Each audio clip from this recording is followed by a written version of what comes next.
masoya Nura M Inuwa, ku shirya tsaf domin kuwa shi ma ya shirya tsaf don ganin cewa ya share hawayenku, ya wanke duk wata damuwarku game da tambaya da magana da ake ta mishi yaushe zai saki album ɗin shi, ya kwana biyu bai saki album ba, tun lokacin da ya saki album ɗin shi na Ni da Ku da kuma Lokaci. To a wannan karon ma Nura M Inuwa ya shirya tsaf domin kawo mana zafafan waƙoƙi masu daɗi a wannan shekara da zamu shiga ta 2024.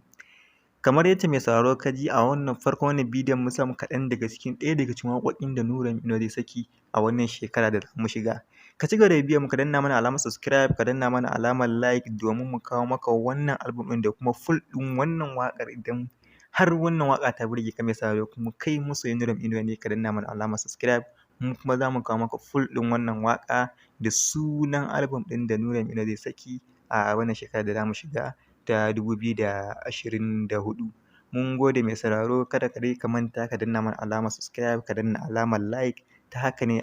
muna sakin wannan waƙa mai sauraro kai tsaye za ka same ta.